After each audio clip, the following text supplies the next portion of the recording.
서울여대는 조금 논술 문제가 쉽지만은 않아요. 조금 독특한 학교이고 서울여대 문제는 총 4문제가 있습니다. 총 90분 동안에 4문항을 풀어야 되고 그리고 원칙적으로는 서울여대는 글자 수 제한이 없어요. 글자 수 제한이 다른 학교랑 달리 없습니다. 왜 없냐면 성대와 서울여대는 원고지로 주지 않고 줄글 답안지로 주기 때문이에요. 그래서 그냥 쫙 줄글로 돼 있어가지고 여러분 연습장처럼 그렇게 돼 있어서 글자를 여러분들이 많이 쓰면 많이 쓸수록 글자 수 제한 같은 게 없어서 분량이 많아지는 거예요. 그래서 성대 같은 경우에는 글자 수 제한이 없지만 보통 한 문항당 40점짜리 한 문항은 1000자 이내로 쓴다 그랬어요. 20점짜리는 그거보다 조금 더 짧게, 하지만 너무 짧게는 아니고 절반까지는 아니고 한 7, 800자 정도 되게 쓰면 좋고, 그리고 서울여대 같은 경우에는 글자 수 제한이 없지만 내시 답안을 봤을 때 이제 문제가 총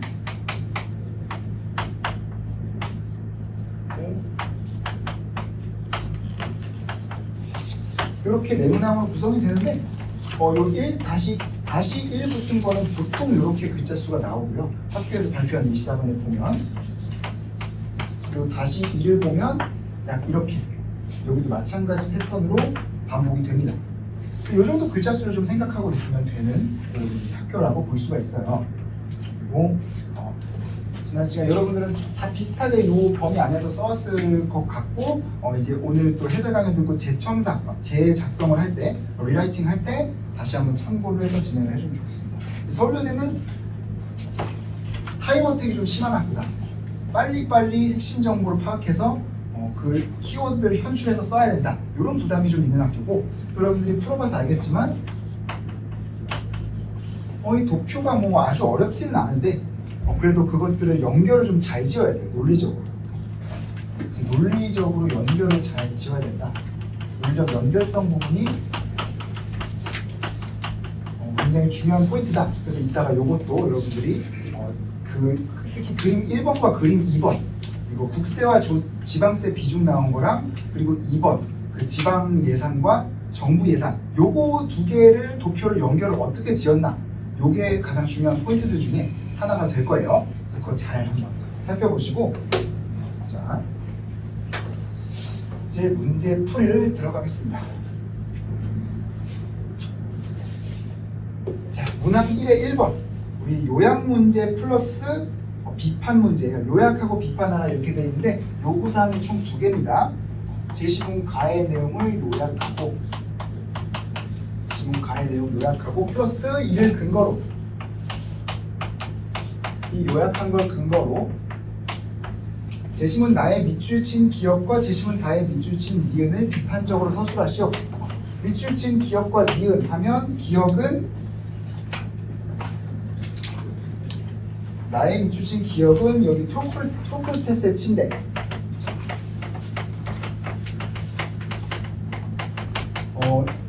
이 침대 개념을 얘기를 하면서, 이 개념을 어떤 개념하고 연관을 지었냐면 획일적인 평균이라는 개념을 나에서 비판하면서, 획일적 평균 개념을 비판하면서 이 얘기를 꺼냈습니다.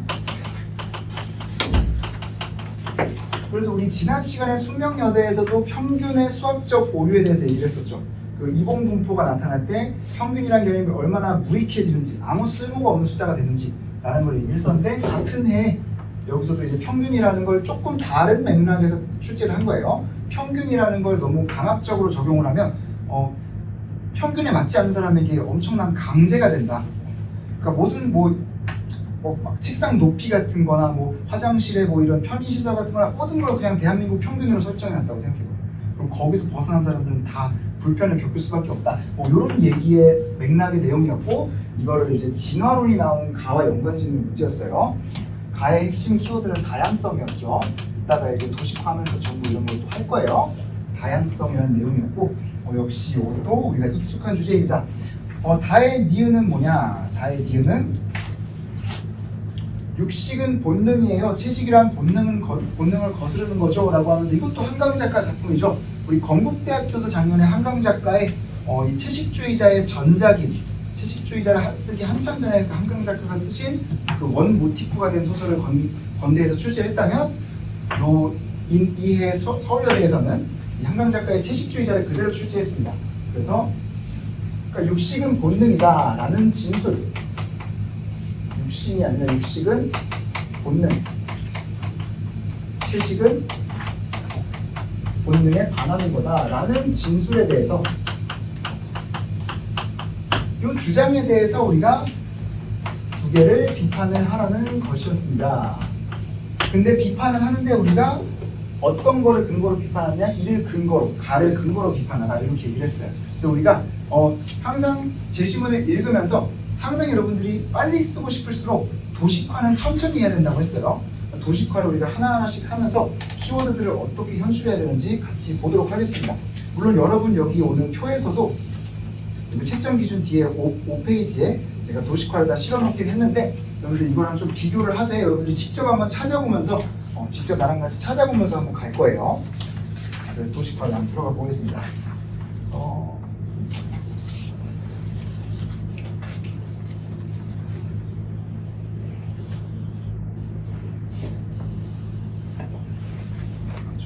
나는 조금 더 기다려.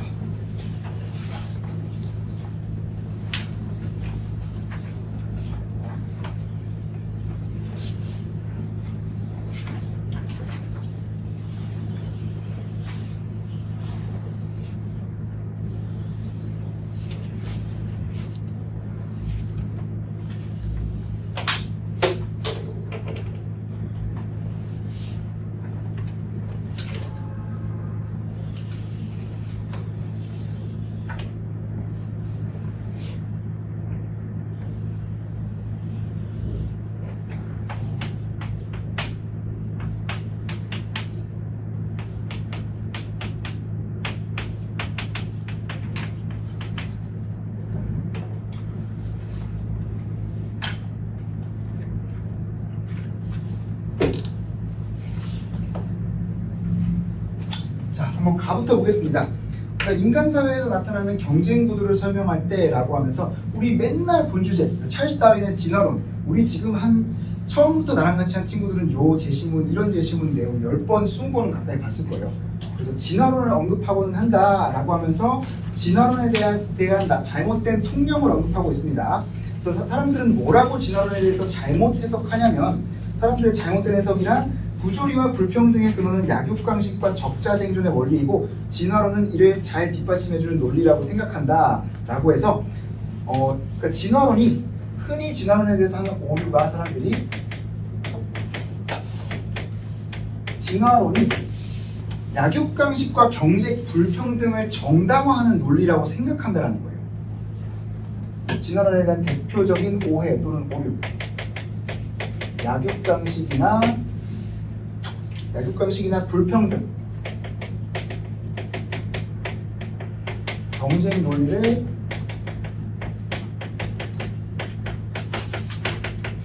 옹호한다라고 생각을 한다는 거예요.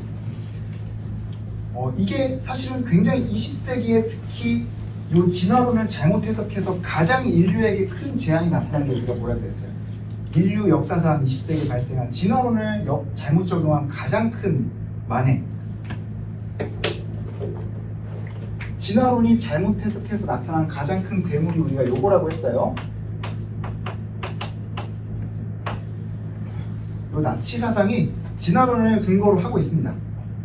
그러니까 그 사람 그 사상적 기초는 뭐 여러 가지가 있지만 여기 진화론의 가장 큰 기초를 두고 있어요. 그러니까 모든 인류는 그러니까 인간의 진화는 한 방향으로 이루어진다는 거예요. 그러니까 인간은 열등한 존재에서 우등한 존재로 계속해서 진화해가는 존재인데, 그러니까 쉽게 말하면 독일인들은 그 과정에서 최상위에 있다는 거야. 마치 옛날에 이제 진화론에 우리 여러분 어릴 때는 그렇게 안 배웠지만 내가 어릴 때는 인류가 그 진화의 꼭대기에 있다고 배웠어요. 그래서 우리 유인원들을 영장류라고 그러잖아. 꼭대기에 있다 그래서 프라이메이트라고 그러잖아. 그 언어의 흔적이 아직 남아있는 건데 진화는 어떤 한 방향으로 이루어지는 것이고 인류는 그 진화의 최종판이다, 가장 우수한 종이다, 이렇게 배웠어요. 내 어릴 때는. 그거를 이제 히틀러 나치는 그렇게 인종에다가 적용을 한 거죠. 인간의 진화는 단계별로 인종적으로 단계별로 일어났다. 그래서 독일인은 가장 용맹하고 가장 어떤 모든 덕을 가지고 있는 천재적인 민족이고 다른 민족들은 다 일정한 정도로 열등한데 그 중에서 없어져야 될 애들은 유대인이다. 이렇게 주장을 한 거예요.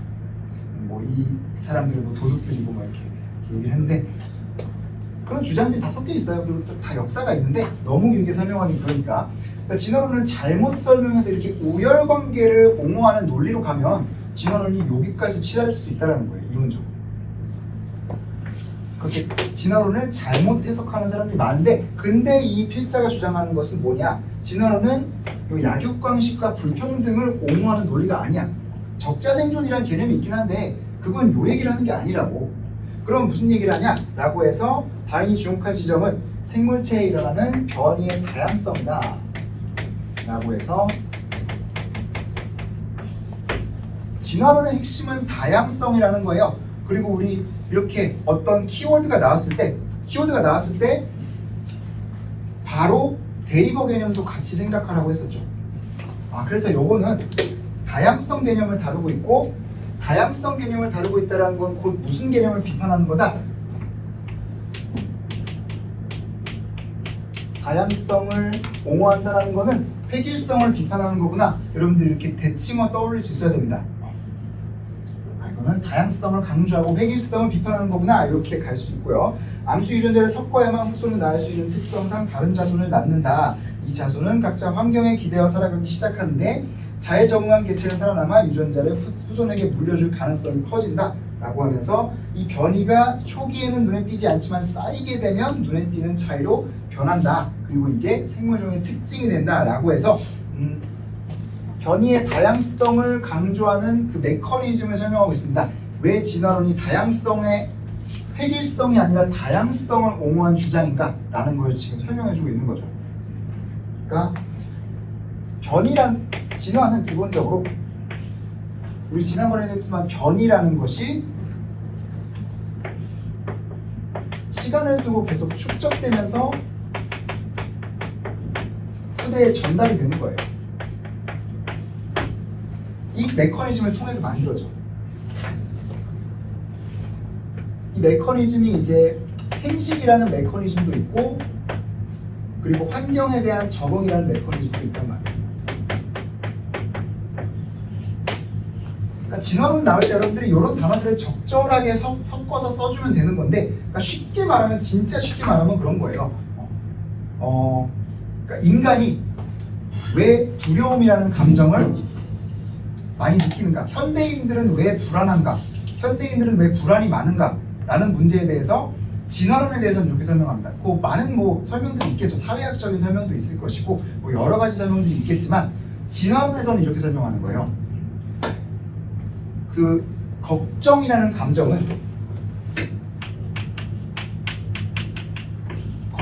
감정도 역시 환경에 적응하기 위해서 나타난 유전적 변이 중에 하나다. 그러니까 과거에는 걱정을 좀 많이 하는 타입이 있었고 걱정을 좀 적게 하는 타입이 있었어. 선사시대에. 두 종류가 공존했단 말이야. 근데 생존 경쟁을 하다 보니까 걱정을 한다는 건 어떤 때에 나타나는 감정이냐?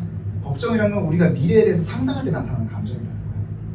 그러니까 오늘 고기를 잡았어도 막 좋아하면서 이제 현재를 즐기는 사람들이 있을 거고 오늘 고기를 잡았는데 벌써 당장 다음날 고기 언제 잡을까 걱정하는 사람들이 있을 거란 말이야. 내일 안 잡히면 어떡하지? 요 걱정부터 하는 사람들이 있을 거란 말이야.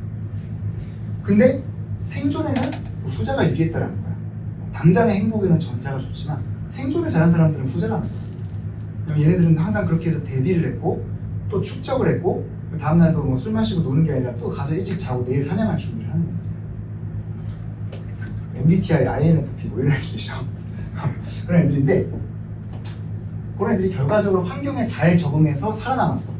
그리고 이 사람들이 생식을 해서 자기 유전자가 후대에 많이 퍼져나갔어. 그래서 시간이 지날수록 그러니까 시대가 고대에서 현대로 갈수록 점점점 걱정하는 유전자가 더 많이 전달될 수밖에 없는 거야. 그러니까 현대인들은 통계적으로 다수가 걱정하는 유전자를 갖고 태어난 거야. 왜냐면 이 사람들이 살아남아서 전달했으니까. 이렇게 설명을 하는 거예요. 지난번에. 그래서 모든 걸 이렇게 변이가 나타나고 이게 시간을 두고 축적돼서 전달이 되는 것이다. 이렇게 해서 사회 변화든 인간의 변화든 일어나는 것이다 라고 하고 있고, 이 변이라는 것이 환경에 따라서 다양한 형태로 나타나기 때문에 진화론은 획일성이 아니라 다양성을 옹호하는 이론이라는 거예요. 이 대신의 주장. 다양하게 발생을 한다라고 하면서 2문단, 3문단에서 쭉 그 비슷한 얘기들을 하고 있습니다. 다윈은 이러한 변이가 쌓여서 점차 환경에 더 잘 적응된 방식으로 변화한다고 생각했다. 그러니까 변이가 점점 더 축적이 돼서 더 환경에 더 잘 적응하는 방식으로 변화하는데, 그러니까 이 적응하는 방식이 다윈이 얘기한 건 요거라는 거예요. 한 가지 방식으로만 적응하는 게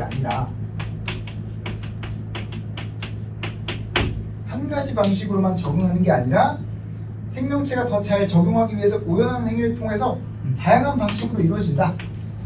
그러니까 어떤 밀림 속에서, 숲풀 속에서 사는 동물들은 거기에 맞게 진화하고, 호랑이하고 사자가 다르게 진화했듯이, 호랑이가 뭐 앞발 뭐 힘이 더 세고 그런 거 있잖아요. 나 유튜브에서 되게 재밌게 보는데, 호랑이는 이제 혼자 사냥하고 그래서 종횡좌우가 다 자유롭고, 사자는 전륜구동이어서 앞발만 갈 수 있고, 그런 것들이 다 다양한 방식으로 진화를 한다라고 얘기를 하고, 그러니까 이런 것들은 우연히 이루어지는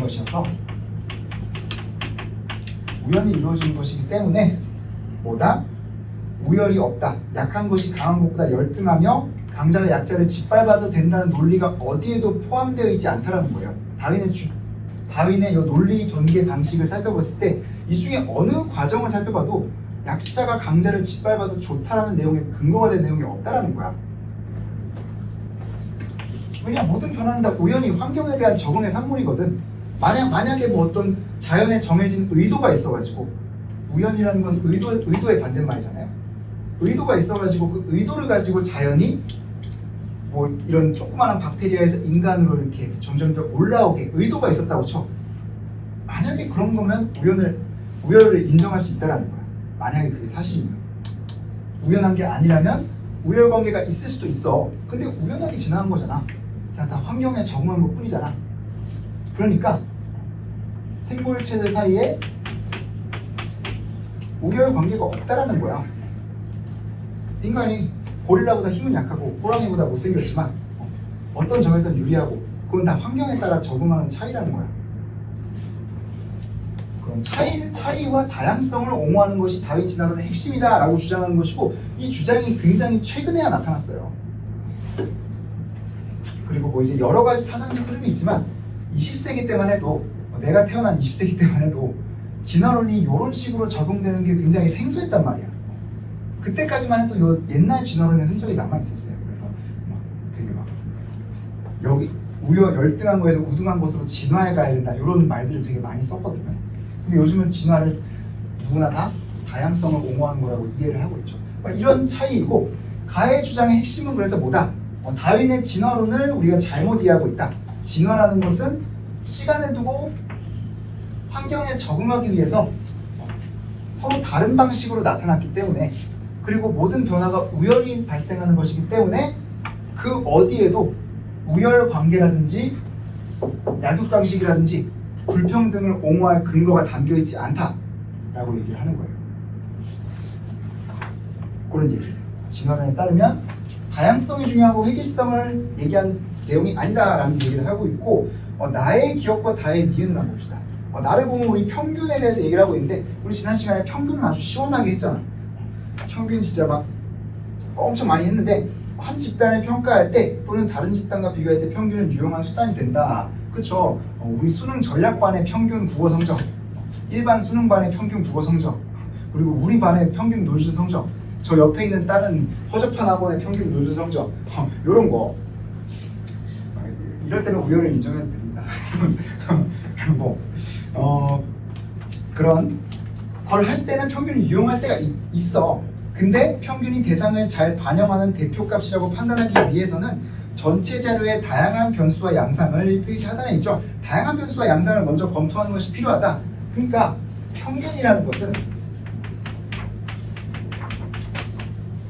그러니까 전체 대상을 잘 반영하는, 전체 대상에 대한 대표성이 있을 때도 있고 없을 때도 있다라는 거야. 무조건 좋은 대표값이 아니야. 우리 저번에 그래서 평균이 좋은 대표값이 될 수 없는 대표적인 이유 얘기했죠. 운동선수들 연봉. 팀에 존재하는 10명, 11명의 선수가 있는데 10명이 다 5천만 원, 1억 이하로 받아. 한 명이 100억을 받아. 그러면 그 팀의 평균 연봉은 20, 30억이 되는 거야. 근데 아무도 20, 30억을 안 받잖아요. 한 명만 100억 받고 다 1억 이하로 받잖아요. 그러니까 그 평균값 20억이라는 숫자는 아무런 대표성도 갖지 못하는 거죠. 그런 얘기들을 했었고, 그러니까 대표성이 있냐 없냐는 결국에 뭐에 달렸다? 자료의 다양한 변수와 양상, 그러니까 자료의 분포 상태에 따라 달렸다. 뭐 이런 얘기죠.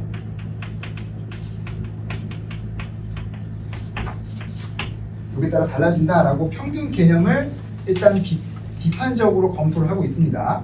그래서 이런 사실을 잘못 알고 평균을 대표값으로 삼으면 사실을 잘못 이해할 수 있다. 그렇죠. 나아가 평균만으로 섣부르게 어떤 결정을 내린 경우에는 부정적 결과도 초래할 수 있대요. 그래서 주방에서 있는 한 분들의 평균 키에 맞춰 일률적으로 만들어지는 개수대는 이런 것들은 사람들을 불편하게 만든다. 이런 얘기를 하면서 그러니까 평균이 부정확할 뿐만 아니라 사람들에게 불편을 초래할 수도 있다는 거예요. 왜 불편을 초래해? 획일적인 기준을 강조하기 때문에. 여기 나온 키워드랑 반대말. 하나의 획일적인 기준을 강제하잖아. 똑같은 기준으로 모든 사람이 거기에 맞추라고 강제를 할 수가 있다는 거야. 그래서 획일적 기준을 강제하는 수단이 될 수가 있다 라는 것이고, 이거의 예가 바로 프로크루테스의 침대라는 거예요. 여러분들 프로크루테스의 침대 요거 어릴 때, 여러분들도 어릴 때 막 그리스 신화 이런 거 읽고 자랐었나? 한 번쯤은 읽어봤을 것 같은데 거기에 나오는 프로크루테스의 침대가 그거죠. 이제 도둑놈이 사람들 신화를 싹 잡아가지고 왜 잡는지 아직도 이해가 안 가는데, 뭔 심보로 잡는 건지 이해가 안 가는데 잡아가지고 그냥 자기 집에 데려와. 얘 거 뭐 물건 훔칠 것도 아니고 그냥 할 일 없이 그냥 침대 위에다 올려놓는 거야. 침대 위에다 올려놓고 그 침대보다 다리가 길면 자르고 짧으면 늘리고, 그리고 그냥 아무것도 안 해. 그것만 해. 왜 잡는 건지 도대체 아직도 이해가 안 가. 어쨌든 그런 이제 획일적인 기준에 맞추는 그런 인간 사회의 단면을 이렇게 은유적으로, 극단적인 은유로 표현을 한 거죠. 그래서 이거의 어떤 비유적인 표현이 프로크루테스의 침대다 라고 볼 수가 있는 것이다. 획일적 기준을 강제했을 때 초래될 수 있는 부정적 결과의 어떤 원형적인 이미지라고 할 수가 있겠죠. 그렇게 볼 수 있는 제시문이고, 그래서 평균 개념을 통해서 우리 나왔어요. 획일성을 비판한 거야. 진화론은 다양성을 옹호하는 주장이고 획일성의 근거로 사용될 수 없는데, 얘는 벌써 평균이라는 개념을 활용해서 사람들에게 획일적인 기준을 강제하고 있는 것이다. 이런 얘기들이 나올 거 우리가 키워드 정리하면서 보면 예상이 가능한 거예요. 여러분들도 이제 제시문을 읽을 때 이런 식으로 그 도식화를 하면서 읽으셔야 되는 거예요. 키워드가 뭘까? 이런 것들 잡으면서 얘네들 간의 관계를 어떤 구조도로 그린다든지 계속해서 시각화를 해가면서, 그래서 얘와 얘의 키워드가 가지는 관계, 이거를 잘 따라가면서 보셔야 된다는 거예요. 그래야지 답안에 좋은 내용들을 다 현출을 할 수가 있습니다. 자, 그리고 답을 볼게요. 그래서 이거 한강 작가의 책인데 나도 이거 몇 년 전에 되게 재미있게 읽었어요. 재미있게 읽었고 아주 역시 노벨상 수상자답게 이 묘사력이 아주 장난이 아니더라고. 아주 재미있게 읽었는데 또 쫙 나오면 결과적으로 우리 문학은 좀 간단하게 읽으면 돼요. 우리 그 논술에서 문학 작품 나올 때는 그냥 요 키워드와 관련된 내용들만 찾으면서 읽는다. 문학 작품을 너무 논술에서 막 감상적으로 읽으면 안 돼요. 거기에 푹 빠져가지고 인물의 심리에 막 깊이 공감하면서 막 이런 측면도 있고 저런 측면도 있지 않을까, 이렇게 읽으면 시간이 다 지나가 버립니다. 그래서 우리 이미 키워드 나왔잖아. 그래서 우리 만약에 문학 작품이 가에 나오면 가부터 읽지 말고 비문학 먼저 읽고 문학 작품으로 가라 그랬어요. 왜냐하면 문학 작품에는 키워드가 명확하게 나와 있지 않아. 그래서 비문학 먼저 읽고 획일성, 다양성, 평균의 오류, 그리고 이걸 강제했을 때 나타날 수 있는 부정적인 결과, 이런 것들 다 잡아놓고 바로 가야 되는 거예요. 보면 이제 뭐 내용은 여러분들 잘 이해했을 것 같아요. 탕평채를 아내가 이제 어느 날부터 채식을 하겠다고 하고 갑자기 고기를 못 먹겠다라고 한 거야. 그래서 이제 탕평채를 딱 이제 요리해 놨는데 아내가 이제 안 먹을게요. 예전에는 먹었는데 이제 못 먹겠다고 그러는 거야. 그러면서 이제 저는 고기를 안 먹어요 라고 하면서 이제 쫙 가면서 화제를 자연스럽게 그 채식주의로 흘러간 거지. 아내가 이제 탕평채를 안 먹는 걸 은근히 돌려서 비판을 하려고 이제 간 거지. 그래서 50만 년 전에 미라가 발생됐는데 거기에도 이제 소력의 흔적이 있다. 그러니까 육식은 인간의 본능이에요. 채식이란 본능을 거스르는 거죠. 자연스럽지가 않아요. 여기 세 가지 어떤 단어들이 강조가 되잖아요. 그러니까 이 말하는 사람은 육식에 대해서 이런 단어들을 쓰고 있다는 거예요. 육식은 본능이다. 본능이고 그리고 자연스러운 것이다. 두 가지 단어네요.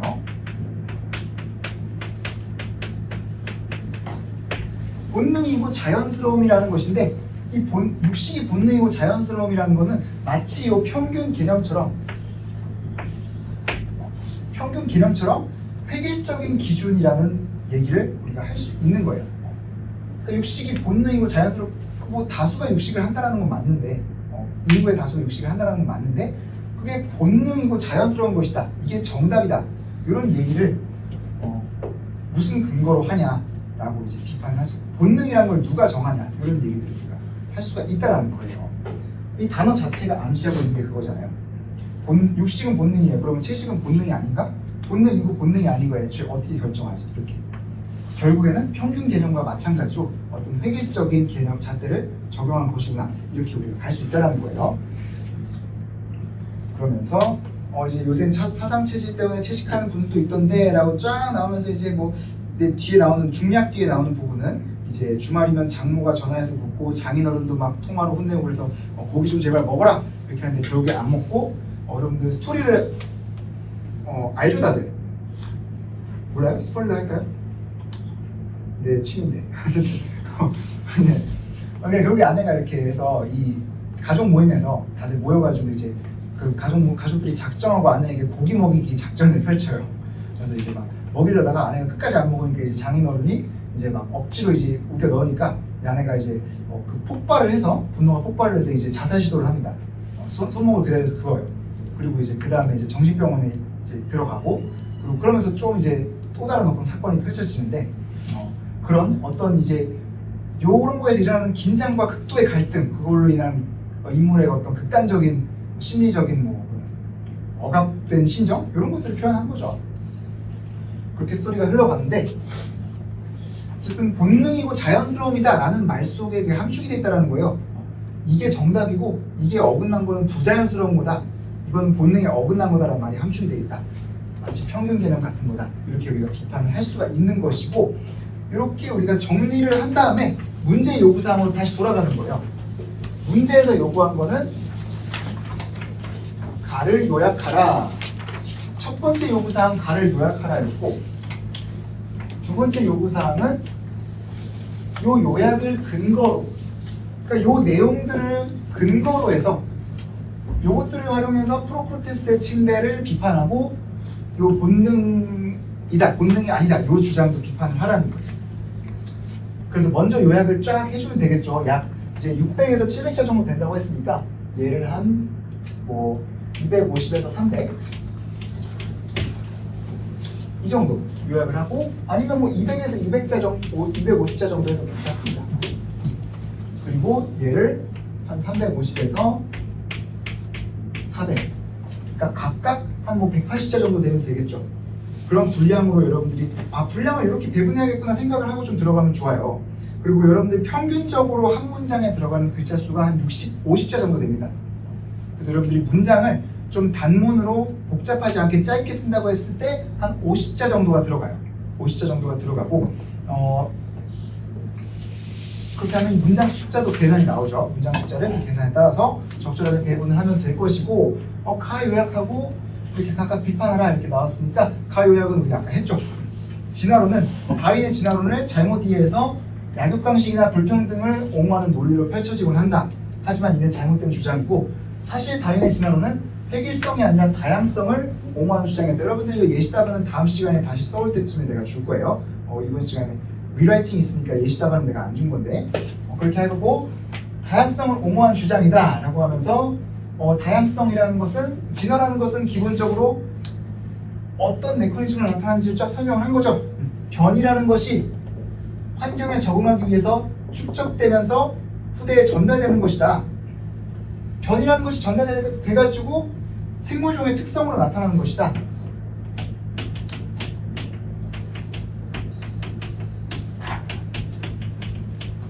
그러니까 이 과정을 볼 때 따라서 모든 변화는 다 우연히 환경에 적응한 결과로 나타나는 것이고 여기에 어떤 의도가 숨어 있는 것이 아니다. 그러므로 개체들 간의 어떤 우열이라든가 가치 판단이 여기에 들어가 있지 않다. 다윈의 진화론을 낙육강식과 불평등의 논리를 옹호하는 데 사용하는 것은 논리적 오류다. 이렇게 주장을 하고 있는 거죠. 이거를 활용해서 프로크루테스의 침대를 비판한다면 역시 이런 것들을 활용해서 획일성 개념이라는 것이 잘못된 개념이다 이런 문제를 지적을 할 수가 있겠죠. 그리고 5페이지에 쫙 실어놨는데 이제 가를 활용한 비판 쫙 실어놨죠. 그래서 획일성을 강제하면 진화의 과정의 핵심이 다양성임을 이해하지 못한다라는 말과 함께 그리고 이제 그 부정적인 결과에 대해서도 언급을 했어요. 그러니까 이 획일성을 강제하는 건 이제 더 나아가서 폭력이고 그리고 획일적 사회는 결국에 지속 가능성이 떨어진다라는 것도 얘기를 할 수가 있어요. 이거 가에 이런 내용 있었어요? 지속 가능성 내용이 가에 어디 있어요? 이거 자기 생각 아니에요? 라고 말할 수 있는데 있어요.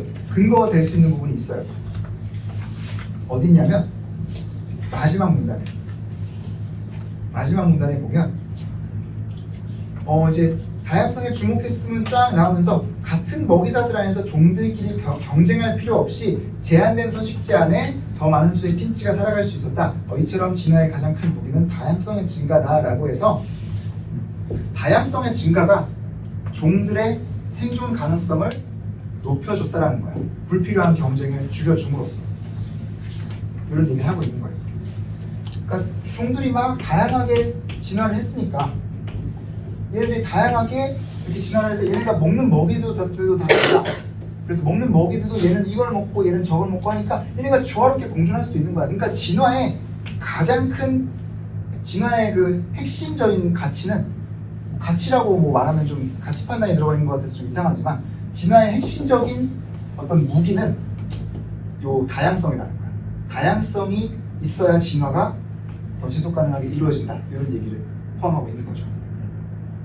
그래서 이런 얘기도 할 수 있는 거예요. 획일적 기준을 강제하는 것은 어떤 집단의 지속 가능성을 떨어뜨리고 진화의 원리에 반한다. 이런 얘기를 할 수가 있는 것이죠. 그래서 오히려 저 진화론에 대한 잘못된 이해가 진화론을 완전 부정하는 주장을 하는 것일 수도 있다라고 얘기를 할 수도 있는 것이죠. 이렇게 그러니까 이런 것들을 바탕으로 쫙 키워드들을 가지고 장난을 치면서 얘기를 할 수가 있을 것입니다. 다의 요 육식은 본능이다. 요 주장도 마찬가지죠.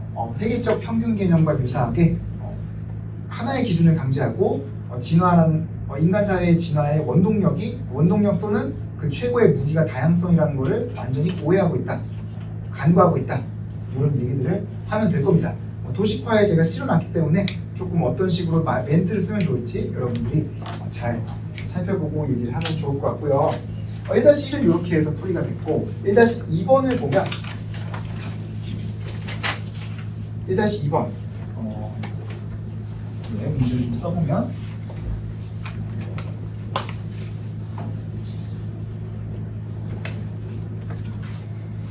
나의 마비네리스 관점이 또 등장을 하네요. 그러면 잠깐만 지우고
이렇게 두 가지 요구사항이 주어져 있습니다.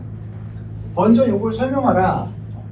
다의 장인이 영예를 호통친 이유를 설명하고 그 다음에 라와 마의 관점에서 얘네 둘의 관점에서 다를 비판하라.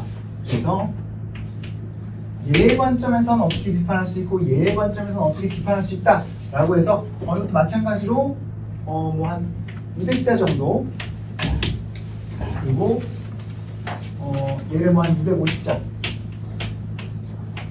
얘를 또 250자 이런 식으로 배분을 하면 되겠죠. 구체적인 글자 수는 좀 달라질 수가 있지만 저렇게 할 수가 있다는 거예요. 다에서 장인이 영예에게 호통친 이유. 아까 다 할 때 그 영예에게 호통친 이유는 좀 명백하죠. 그래서 이것도 지워야 되겠네.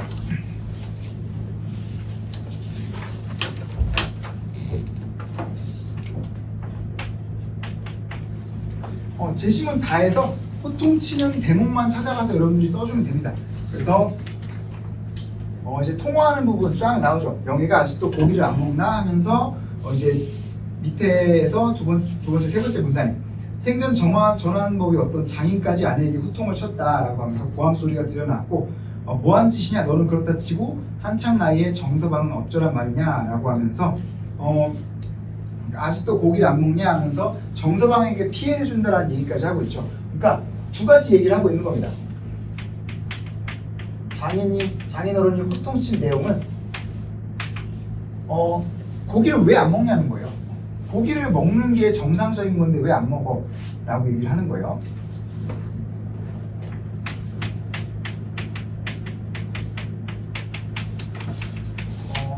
이게 우리가 뒤에 라마 제시문을 읽으면 이 단어를 조금 더 잘 도출해낼 수 있을 텐데 그러니까 이 고기를 먹는 것에 대해서 장인어른은 뭐라고 생각하고 있는 거냐면 먹어야 되는 건데 왜 안 먹어? 이게 다 하는 규칙이잖아.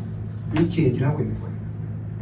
이런 걸 우리가 앞으로 이 단어를 계속 반복을 하다 보면 여러분들이 잘 쓸 수 있게 될 거예요.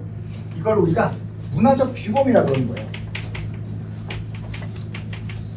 문화적 규범, cultural norm이라고 하는 건데 이게 규범이다라고 얘기를 하고 있는 거예요. 그러니까 이 규범에 맞는 것이 노멀하다, 정상적이다 이렇게 얘기를 하고 있는 거죠. 문화적 규범이라 얘기하고 있고 더 나아가서 어기는 것은 남들에게 피해를 주는 것이다. 지금 네가 정서방에게 피해를 주고 있지 않냐? 규범을 어기고 튀는 것은 남에게 해를 끼치는 것이다. 이렇게 두 가지 주장을 하고 있는 거죠. 진짜 이런 것들이 내가 어릴 때만 해도 되게 많았었던 것 같아요. 심지어 내가 어릴 때만 해도 왼손잡이를 쓰면 교정하는 게 아직 그때까지도 많았어요. 지금도 아주 극소수의 사람들은 자식들한테 그렇게 한다는데 지금 아주 극소수지만 예전에는 그래도 조금 있었고 우리 고전시가에 보면 그 국어 고전시가에 보면 외다라는 말 나오잖아요. 외다하니 어찌할꼬 이렇게 나오잖아요. 그 외다도 왼손의 외에서 나와서 그게 잘못됐다 틀렸다 그르다 이런 뜻을 가지고 있거든요. 그래서 전통적으로 서양이든 동양이든 오른손은 오른쪽은 옳은 거고 왼쪽은 틀린 거다라는 인식을 갖고 있었던 것 같아요. 그래서 영어에서도 right 하면 오른쪽이라는 뜻도 있고 맞다라는 뜻도 있잖아요. 이게 우연이 아닌 거예요. 그런 것이고 그러니까 문화적 규범이라는 것이 그만큼 지배적이었던 거죠. 그래서 이 문화적 규범이 있고 이거 지켜야 되고 어기는 것은 남들에게 피해다라고 해서 호통을 치고 있는 것인데 라와 마에서는 이걸 어떻게 비판할 수 있을까? 라와 마의 주장을 한번 가볍게 보면 어떤 관습을 비합리적이라고 치부하는 일은 대개 자신이 속한 문화의 합리성 관념을 기준으로 다른 문화와 관습을 바라보는 데서 비롯한 경우가 많다. 여기서 어떤 키워드 잡아야 될지 이걸 그냥 다 일일이 풀어서 설명하면 안 됩니다. 여러분 키워드를 잡아야 돼요. 여기서는 합리성이라는 기준에 대해서 언급을 하고 있죠. 앞에서는 다양성과 획일성에 대해서 얘기를 했어요. 뭐 비슷하긴 하지만 여기서는 키워드가 살짝 달라집니다. 여러분들이 이 합리성이라는 단어를 놓치면 안 됐어요.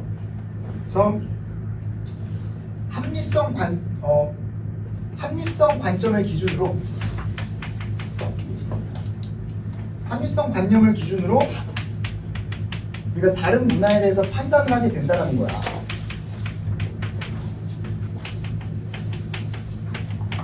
그러니까 그러니까 저 고기 안 먹는 사람들, 저 뭐뭐 안 먹는 사람들, 이슬람 사람들 돼지고기 왜 안 먹어? 저 바보들 아니야? 뭐 이렇게 말합니다. 요즘 사회에 왜 저런 걸 안 먹어? 이런 얘기들.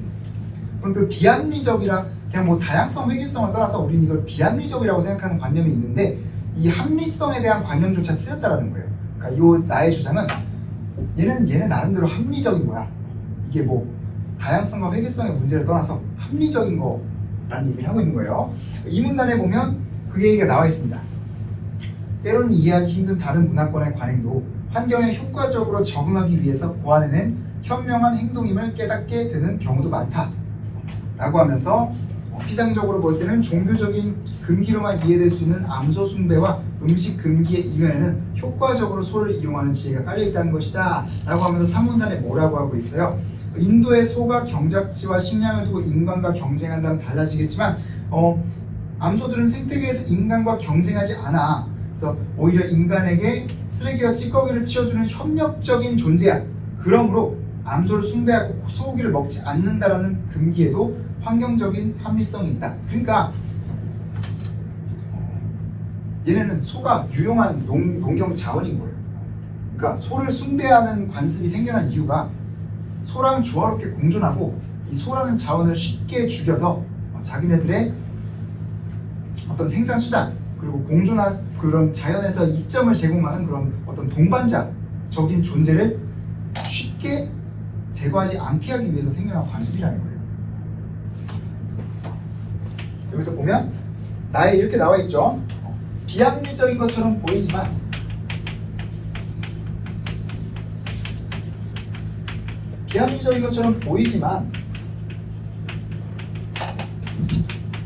사실은 합리적인 이유가 숨어 있다.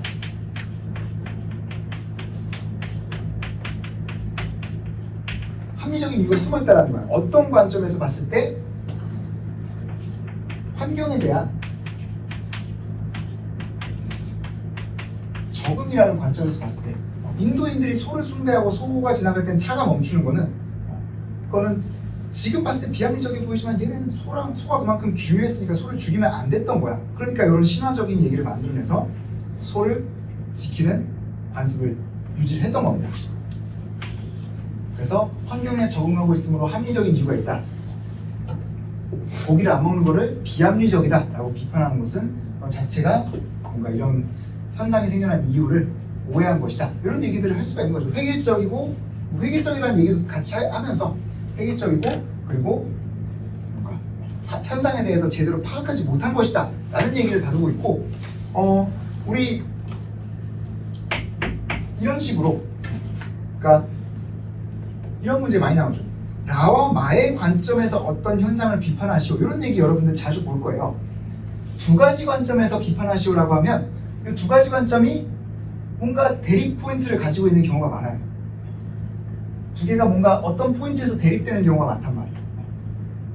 그래서 뭐 하나는 뭐 예를 들어서 우리 이런 거 많이 봤잖아요. 하나는 결과론적이고 하나는 의문론적인 논리인데 결과론적인 논리로도 비판을 해보고 의문론적인 논리로도 비판을 해봐라 이런 식으로 많이 나왔었잖아요. 그러니까 두 개가 조금 대립되는 지점이 있을 거라는 걸 여러분들이 좀 짐작을 할 수 있어야 해요. 그럼 마의 얘기를 봅시다.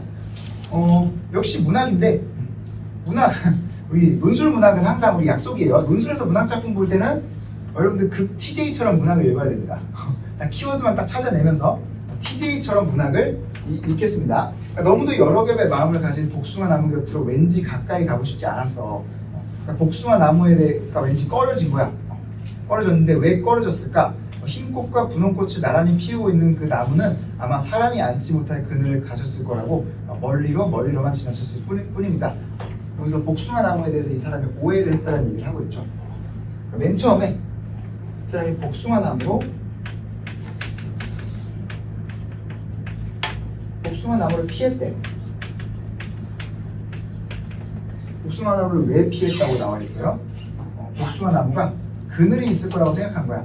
쟤는 왜 저렇게 뭔가 처음에는 이제 그늘을 가져서 쟤는 좀 이상한 애일 거야 라고 오해를 했지만 나중에 나무에 대해서 조금 더 공감하는 입장에서 보니까 나무가 그러니까 자기한테도 눈이 부셨다고 하잖아. 나무가 그러니까 세상에 주고 싶은 빛이 많았다 라고 생각을 바꾸게 된 거예요. 아, 쟤는 세상에 뭐 주고 싶은 뭐 것이, 빛이 많았구나 라고 공감의 자세로 변한 거죠. 공감의 자세로 변하면서 그러면서 아, 외로웠을 수도 있겠구나 라는 걸 깨달은 거예요. 외로웠겠구나 라고 공감을 다시 또 하게 되는 거죠. 그래서 나무에 대한 인식이 이렇게 변해가는 과정을 그리면서 흩어진 꽃잎들이 어디 먼데 닿았을 무렵 조금은 심심한 얼굴을 하고 있는 복숭아 나무 그늘에서 이때는 조금 심심한 얼굴을 하고 있다 그러네요. 가만히 들었습니다. 저녁이 오는 소리를. 그래서 나무와 뭔가 좀 나무에 대해서 마음이 조금 따뜻해진 상태인 그런 상태를 나타내는 거고 우리가 여기서 잡아야 될 것은 그러니까 공통된 소재와 어떤 대립되는 키워드 이걸 잡아야 되는 거예요. 그러니까 나와 마는 둘 다 어떤 공통적인 소재를 가지고 얘기를 한다면 타자를 바라보는 관점에 대해서 얘기를 하고 있다고 볼 수가 있죠. 나와 마는 공통적으로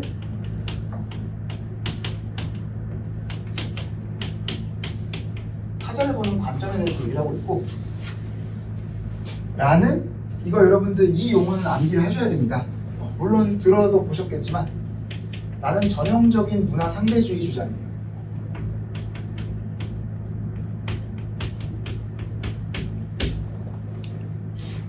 모든 문화는 심지어 우리가 막 비판하는 되게 미개하다라고 말하는 문화도 나름의 생겨난 합리적인 이유가 있다라는 거예요. 걔네들 입장에서 봤을 때는 그 문화가 되게 타당한 이유로 생겨난 거야. 뭐 이스라엘 사람들이 저렇게 하는 이유도 뭐 부르카 쓰고 뭐 그런 것도 그 환경에서는 제일 최적의 생존 전략이었던 거고 저 사람들한테 저거 하지 말라 그러는 거는 저 사람들의 생활 규범을 뺏는 거고 이렇게 얘기를 하는 거예요. 그게 문화 상대주의고 요거를 이제 또 상대주의를 극단적으로 적용하면 아무거나 다 정당화시킬 수 있겠죠. 그러니까 뭐 사람 죽이는 것도 그럼 상대주의고 이렇게 가면 또 안 되잖아요. 그래서 상대주의에도 뭐 한계가 있다는 주장도 나중에 나올 수가 있는데 어쨌든 전형적인 문화 상대주의 주장이고 많은 이 문화를 바라보는 관점이라기보다는 어떤 특정 개인을 바라보는 관점에 가깝겠죠. 그러니까 타자에 대한 공감과 그러니까 공감에 대해서 다루고 있고 편견 없는 태도의 중요성에 대해서 다루고 있는 겁니다. 그래서 라는 어떤 문화 전체를 놓고 보고 있다면 많은 어떤 개인에 대한 공감과 어떤 타자, 개인에 대한 공감과 어떤 편견 없는 예의라고 할 수 있겠죠. 그런 태도를 다루고 있다라는 점에서 뭐 공통된 점과 대립된 점이 둘 다 있는 제시문이었고요. 그래서 키워드들 공감과 편견의 배제와 공감, 문화 상대주의 요거 여러분들 다음주에다가 현출을 해줘야 되는 겁니다. 그래서 나의 관점과 마의 관점에서 비판하라고 했으니까 다의 영의 호통친 이유 이렇게 설명하면 돼요. 고기를 먹는 것이 이런 용어를 섞어가지고 합리적이고 정상적인 문화 규범이라고 생각했다. 그래서 그 문화 규범을 어기는 것이 잘못됐다라고 판단을 했다. 그리고 그 규범을 어기는 것은 혼자만 잘못된 게 아니라 남에게도 피해를 주는 행위라고 비판을 한 것이다 라고 설명을 한 다음에 라와 마의 관점에서 각각 비판을 해주면 되죠. 라의 관점에서 문화적 상대주의의 관점에서 이런 것도 하나의 이런 문화적 규범도 나름의 합리적 이유를 가지고 생겨났을 것이다. 이런 채식주의 역시 어떤 자연과 공존하기 위한 어떤 생존 수단의 하나로서 발생을 했을 것이고 그리고 그 환경에서는 그게 가장 보편적이고 공동체 전체에 유익한 관습이었을 것이다. 그래서 그거를 서로 다른 관습인데 하나는 본능적인 것이고 하나는 본능에 어긋나는 것이라고 해서 은연중에 그걸 부정적으로 평가를 하는 것은 이건 사실과 어긋난다. 그것이 그 관습이 생겨난 진짜 이유를 우리가 파악하지 못하게 한다. 편견이다 이렇게 얘기를 할 수가 있겠죠. 마에서는 조금 더 개인적인 편견에 집중을 하면서 그 공감의 중요성에 조금 더 집중을 하면서 이런 장인어른의 태도는 그러니까 아내가 왜 육식을 피하게 됐는지를 이해하려고 하지 않고 그 문제의 원인을 지금 회피하고 있는 어떤 잘못된 태도다 라고 하면서 이 화자가 마치 처음에는 자기가 생각했을 때 그늘이라고 생각했지만 나무가 저게 그늘이 아니라 사실은 더 많은 것을 세상에 주고 싶은 마음이었던 것처럼 아내가 육식을 피하게 된 어떤 근본적인 이유를 우리가 헤아릴 필요가 있다. 그런 공감의 자세가 없었고 단순히 편견으로 대함으로써 이제 아내를 더 이해하지 못하게 됐고 더 나아가서 사태를 악화시킬 수도 있게 되었다. 이렇게까지 쓰는 거죠. 이런 내용을 자유롭게는 아니고 요 범위 안에서 쓸 수가 있을 겁니다. 그런 내용들을 쓸 수가 있는 것이고, 그러니까 여러분들이 이렇게 키워드를 좀 정리를 해가면서 단어들 간의 관계를 찾아가면서 읽으면 여러분들이 어려운 문제도 차근차근 접근을 할 수 있다는 거예요. 그러니까 저한테 계속 많이 물어봅니다. 저는 선생님처럼 글이 안 써져요.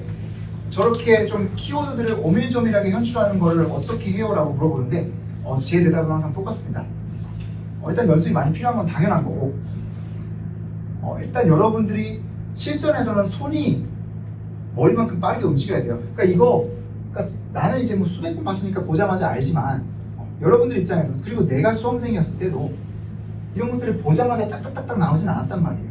손으로 이렇게 하나하나씩 써내려 가면서 문화적 규범 얘기하는 거구나, 아까 가 볼 때는 우리 다양성이 얘기하는 거구나, 그럼 그 반대어가 요 획일성이니까 다양성과 획일성이 기준이겠구나 라고 하면서 손으로 하나하나씩 써내려가는 과정에서 여러분들이 키워드들도 보이고 대립관계도 보이는 거예요. 그래서 여러분들이 꼼꼼하게 쓰는 습관이 그만큼 중요하다는 거예요. 쓰다 보면 여러분들 생각이 정리가 돼. 근데 안 쓰고 그냥 머리로 이렇게 막 도사처럼 이렇게 딱 보면서 어느 순간 레이저처럼 보면 이 아이디어가 막 떠오를 거야. 이데아가 막 나한테 올 거야. 이런 생각을 하고 있으면 안 된다는 거예요. 그래서 선생님이 또 로스쿨에서 그러니까 30페이지짜리 글도 막 써보고 그랬거든요. 4시간 동안 60페이지의 서면을 읽고 20페이지의 글을 써야 돼. 그러니까 그때는 머리로 다 생각한 다음에 풀라고 그러면 못 풀어요. 그냥 보자마자 막 단서가 보이면 바로 옆에다 메모해놓고 도식화해놓고, 그래서 모아서 그냥 일단 쓰다 보면 또 생각이 정리가 돼. 쓰다 보면 이게 논점이구나 하고 또 나와. 그럼 그것도 메모해서 또 쓰고. 그러니까 그냥 손이 바쁘게 움직여야 돼. 그러니까 모든 글쓰기 기반 시험은 동일하다는 거예요, 본질이. 그래서 연습을 많이 한 사람이 이길 수밖에 없는 게임이고, 이제 9월, 10월, 11월 때 이때 등록하는 친구들은 내가 쌍수를 벌려서 환영하겠지만 솔직히 합격 확률은 거의 없습니다. 거의 없고, 진짜 그 중에서 잘하는 친구들, 정말 열심히 하는 친구들만 붙어요. 그때 오면. 그리고 그런 내용이었고요. 자, 우리 2-1과 2-2를 보면 여기 채점 기준도 여러분들 제가 실어놨어요. 그래서 여기에 이제 페이지 5페이지, 3페이지 이런 데 보면 학교에서 발표한 채점 기준을 실어놨고, 도식화는 제가 직접 다 한 것이고요. 그래서 변이의 다양성임을 설명함, 획일성이 아니라 다양성의 증가가 진화의 가장 큰 무기임을 설명함, 이런 것들이 여러분들 나왔냐 안 나왔냐에 따라서 점수가 매겨진다는 거예요. 요즘에는 심지어 채점 과정에 대해서 그런 얘기도 있어요. 그러니까 교수님들이 여기 프로젝터에다 쫙 띄워놓는데 답안을 쫙 띄워놓고 컴퓨터로 막 채점을 하는 거예요. 이거 나왔네? 안 나오네? 나왔네? 안 나오네? 이러면서 컴퓨터로, 그러니까 교수님이 그 답안지에 얼마나 시간을 머물렀는지, 특정 내용을 몇 초 동안 봤는지, 그런 것도 다 체크가 될게요. 내가 들은 바로. 이게 뭐 얼마나 100% 정확할지 모르겠지만 꽤나 논술을 오래 한 사람한테서 들은 얘기니까 조금 정확할 가능성이 높겠죠. 그렇게 채점을 하고, 그러니까 문항별로 1번 문항 채점하는 교수님, 2번 문항 채점하는 교수님 다 정해져 있어서 똑같은 교수님이 채점을 하고 일관된 기준으로 채점을 하고 이렇게 다 돼 있고, 뭔가 이제 막 초수가 한 문제에서 너무 길다거나 뭔가 머무는 시간이 너무 길다거나 너무 짧거나 이런 것도 막 또 다시 채점을 하고 그럴 수도 있겠죠. 그래서 진짜 딱 정형화된 채점이 된다는 겁니다. 옛날 방식하고 많이 달라졌어요. 나 때만 해도 그 정도까지는 아니었던 것 같아요. 그때 물론 문제 자체도 더 자유분방했고, 그때는 연대 문제가 지금은 총 2,000 몇백 자인데 그때는 한 3,000자 통글이었고, 그리고 그때는 진짜 배경지식도 있어야 되는 문제였어요. 그래서 진짜 배경지식 막 날려쓰고 100일장 쓰듯이 써가지고 미친 듯이 써서 붙었는데, 어쨌든 그런 거랑 많이 달라졌다. 그래서 여러분들이 이런 거를 보고 여러분들의 글을 스스로 채점해 볼 수도 있는 겁니다. 스스로 채점해 보면서 내가 어느 정도나 근접해졌는가 라는 걸 평가를 해볼 수도 있는 거예요. 라는 것이고, 우리 2번으로 넘어가 보겠습니다.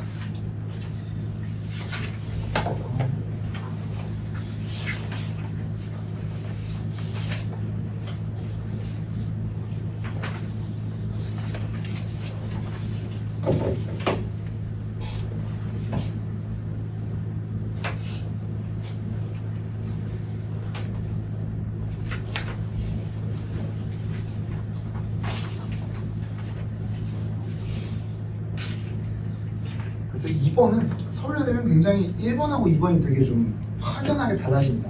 2번은 시원하게 지방자치 문제 나왔죠. 지방자치 세금 이런 거 나왔죠. 1번에서 막 공감, 나무를 바라보면서 느끼는 따뜻함 이런 거 나오다가 갑자기 막 세금 얘기 나오니까 이래서 서울여대가 좀 정신이 없는 거예요.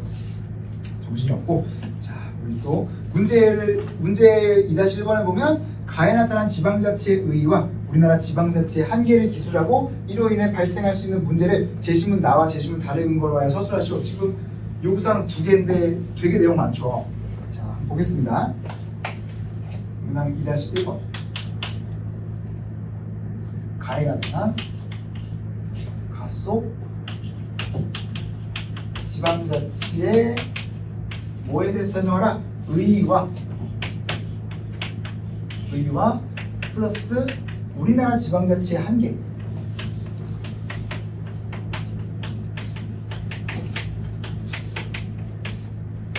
의의와 한계점에 대해서 설명하고 기술하고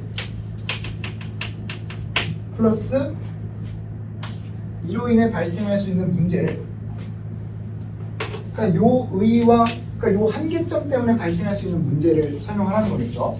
예로 인해 발생하는 문제점을 뭐에 근거해서 서술하라. 요구사항이 이래서 복잡한 거예요. 문제점을 서술하는데 뭐에 근거해서 서술하라. 나와 다를 근거로 하여 서술하라 이렇게 나와 있어요. 근거로 해서 서술하라 이렇게 나와 있습니다. 그래서 요구사항이 총 2개죠. 지방자치의 의의와 우리나라 지방자치의 한계가 가에 나와 있대요. 의의 한계 서술하고 요 한계점으로 인해서 얘로 인해서 나타날 수 있는 문제점이에요. 얘로 인해서 나타날 수 있는 문제점을 설명하는데 나와 다를 근거로 활용하라. 요걸 서술할 때 얘를 또 다 활용해 둔다는 거예요. 요구사항이 굉장히 많으니까 여러분들이 제시문 요약을 정리를 도식화를 잘 해놔야지 키워드를 계속 왔다 갔다 안 하고 정리된 상태에서 찾을 수가 있겠죠. 가나다 도식화를 해보겠습니다. 이것도 마찬가지로 우리 페이지 뒷페이지를 보면 도식화 해놓은 것이 12페이지에 있고요. 그리고 이제 채점 기준도 다 여기서 밝혀놨어요. 해놨고, 자 봅시다.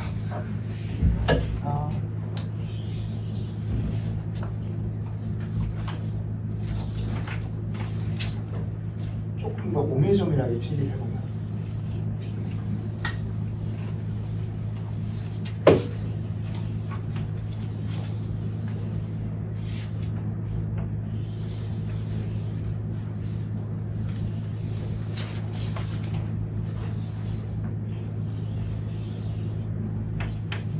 근데 1번은 숙제 아니었어?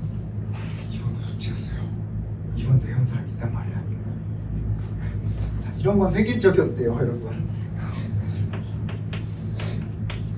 자, 그리고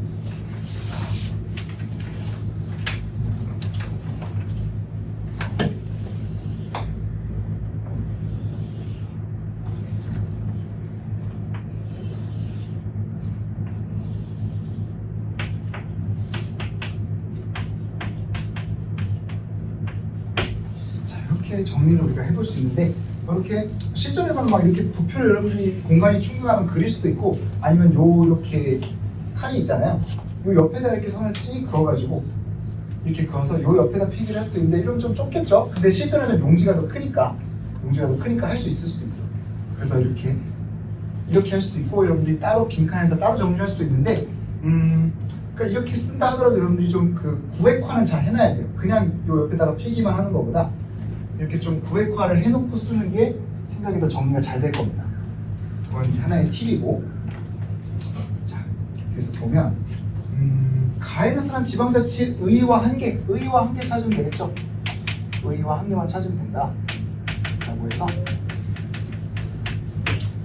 지방자치는 일정한 지역에 거주하는 주민들이 단체를 구성해 자신들의 의사와 책임하에 해당 지역의 정치와 행정을 처리하는 활동을 의미한다. 정의 나오고 있고요. 그러니까 주민들이 직접 다스리는 게 그러니까 지방이 직접 스스로 다스릴지 해서 직접 자기네들이 다스리는 게 지방자치이고 두 번째 문단에는 지방자치의 유형에 대해서 설명을 하고 있어요. 그러니까 정치적 의미와 다양한 의미에 대해서 설명을 하고 있죠. 정치적 의미와 행정적 의미라는 두 가지 의미가 있는데 정치적 의미라는 거는 주민들이 직접 정책을 만들고 집행하는 거. 그러니까 뭐 두 가지 의미에 대해서도 뭐 여기다가 이건 뭐 중요한 내용은 아니니까 쓸 필요까지는 없을 것 같고 정치적 의미라는 건 그런 거예요. 주민투표 이런 거 할 때 지방의 어떤 중요한 의사결정을 할 때 주민투표라는 걸 합니다. 그래서 주민투표를 해서 그거에 따라서 뭐 이제 뭐 예를 들어서 저번에 우리 수명여대 하면서 우리 어떤 도시 개발을 할 때 주민투표를 해서 여론조사를 했다고 하잖아요. 그래서 이제 주민투표 여론조사를 통해서 어떤 부지 개발을 할까, 도시 개발을 할까 이런 중요한 문제들을 결정하기도 한다는 거. 그런 식으로 주민투표라는 게 정치적 의미이고 행정적 의미라는 거는 말 그대로 행정적인 어떤 문제에 관해서 지방자치를 한다는 거예요. 그러니까 이거는 정부와 지자체의 관계를 얘기하는 거예요. 중앙정부가 쉽게 간섭하지 않고 지방정부가 지방자치단체가 알아서 결정하는 거 요거를 행정적 의미라고 해서 주민들이 참여한다는 뜻도 있고 지방자치는 그리고 중앙정부와 지방자치단체의 관계에서 지방자치단체가 독립적이다 라는 뜻도 있다라는 거예요. 어쨌든 요게 중요한 게 아니라 그 3문단에서부터 나오는 내용이 중요한 거죠. 지자체와 중앙정부는 상호 보완적인 역할을 하는데 중앙정부가 국방, 외교, 국가 전체의 사무 등을 담당한다면 지방자치단체는 각 지역의 특수성, 주민의 일상생활과 밀접하게 관련된 정치와 행정을 담당한다 해서 역할 분담을 통해 국가 전체의 이익과 지역의 이익이 함께 실현될 수 있다 라고 해서 여기에 의의가 나오는 거예요. 두 가지 의의를 가지고 있다. 지방자치단체는 첫째, 그러니까 중앙정부 역할과 상호 보완을 한다.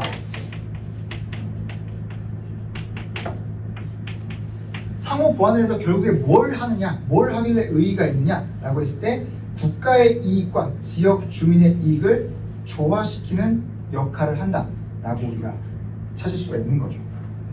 그래서 국가 이익과 지역 주민의 이익을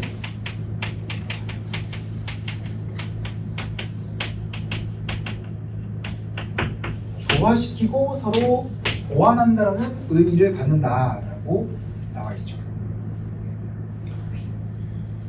그럼 한계는 뭘까라고 보면 지방자치단체와 중앙정부 간에는 수직적인 권력 분립의 관계가 존재한다. 수직적인 거에 반대말 수평적인 거죠. 그러니까 지방정부랑 중앙정부는 어쨌든 수직적인 관계야. 위계서열이 있어 라고 하면서 지방자치단체는 관할 구역에 대한 통치권을, 중앙정부는 국가 전체에 대한 통치권을 가진다 라고 얘기하면서 이러한 권력 분립은 중앙집중으로 인한 폐단을 방지하는 역할을 할 수 있다라고 해서 그러니까 중앙정부와 지방정부 간에, 지방자치단체 간에 이런 바람직한 견제와 균형이 있어야 된다고 얘기를 하는데 우리 항상 이런 게 있어야 된다고 얘기를 하면 보통 있을까요? 없을까요?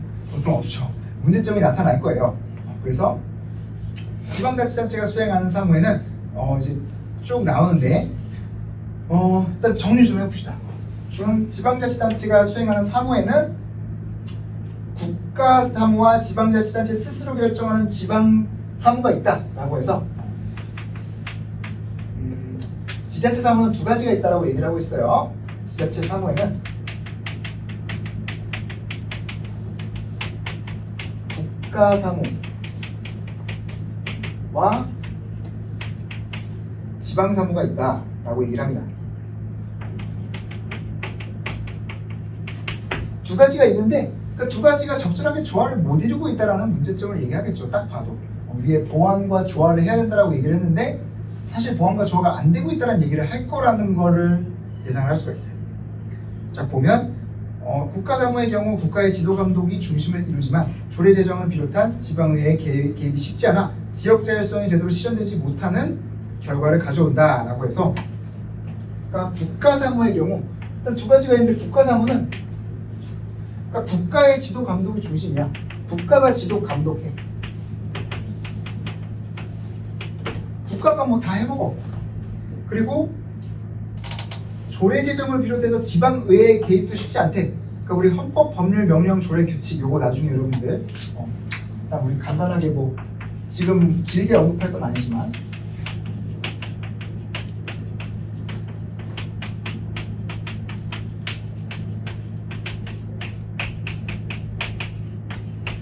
그래서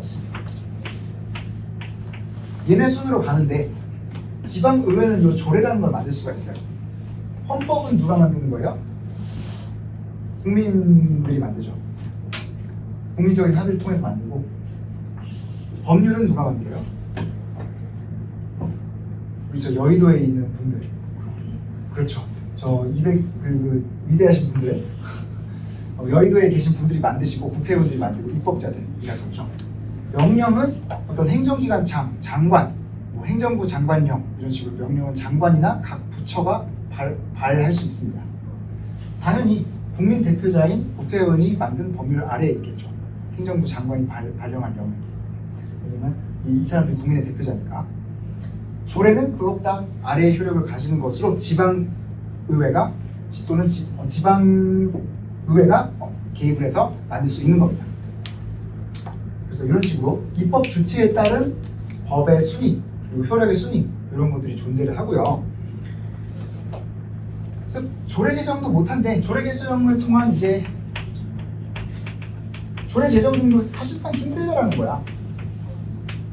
사실상 어려워. 왜냐면 국가가 다 해먹으니까 뭐 이런 얘기죠.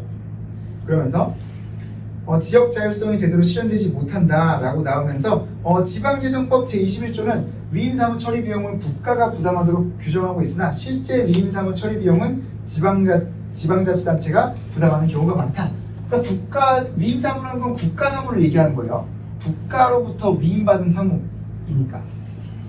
지금 위임사무 얘기 나오죠? 이게 국가사무를 얘기하는 겁니다. 그러니까 국가가 다 해먹는데 지도감독을 국가가 다 하는데 비용은 지자체가 다 지불한다는 거야.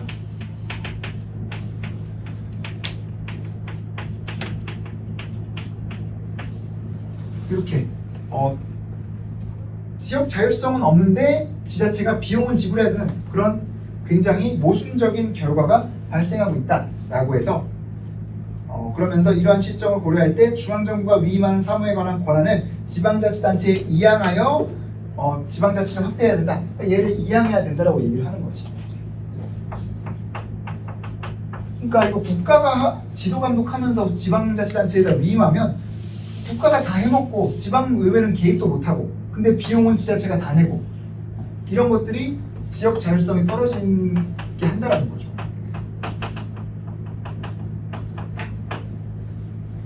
이런 한계가 나타난다라는 거예요.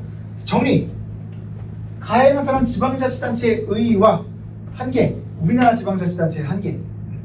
의의는 원래는 중앙정부의 역할과 서로 상호 보완해서 국익과 지역의 이익을 조화시키는 것이 원래 의의다. 근데 우리나라 지방자치단체에서는 한계가 나타나는데 지자체 사무 중에 국가사무는 국가가 지도감독을 하고 지방의회는 개입할 여지가 거의 없고 반면에 비용 부담은 지자체가 다 하고 있고 그래서 지역의 자율성이 떨어지는 구조로 되어 있다. 그래서 요거에 대한 이양이 좀 필요하다. 옮기는 게 필요하다. 차라리 그냥 국가가 감독하지 말고 지방이 알아서 다 하게 해.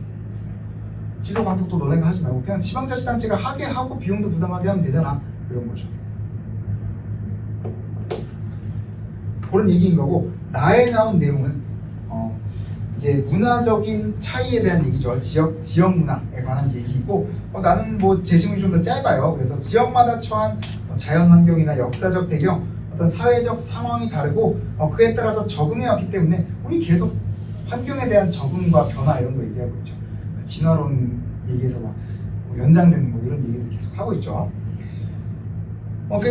그에 따르게 달리 적응해 왔다라고 하면서 지역 문화에 대해 설명을 하고 있습니다.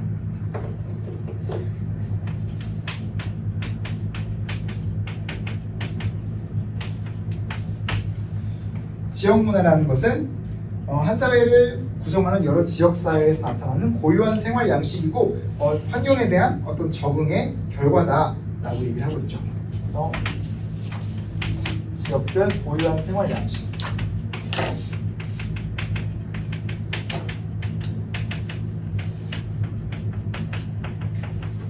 고유한 생활 양식이고 자연 환경이나 어떤 환경에 대한 적응의 결과다 라고 나와 있고요.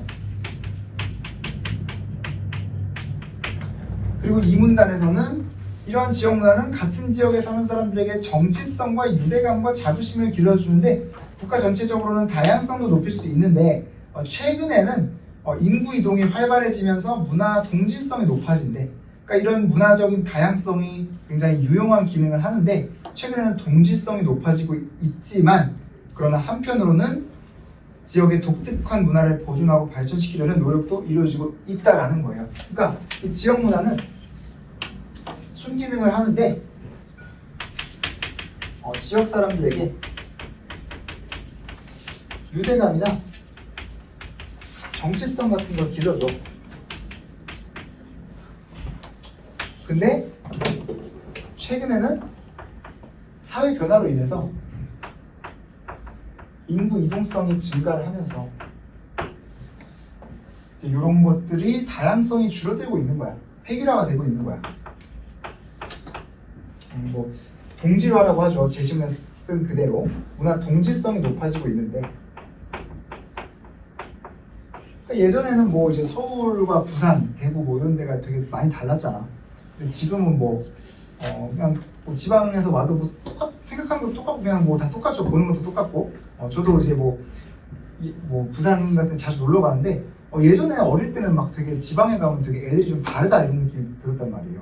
서울 애들하고 되게 다르다 이런 느낌이 들었는데 지금은 내려가도 차이를 모르겠어. 말투가 다르다는 거 왜 차이를 모르겠어요. 그럴 정도로 좀 동질성이 좀 높아지고 있는데 근데 어쨌든 특색을 보존하려는 노력도 이루어지고 있다 라는 것이고 결국에 이런 한계로 인해서 나타날 수 있는 문제점을 나를 근거로 서술한다 그러면 이렇게 국가사무와 지방사무가 구분이 되어 있는데 국가사무가 너무 지역 자율성이 떨어져. 그러니까 국가사무를 하느라 또 지방사무를 제대로 처리하지 못하는 경우가 생겨.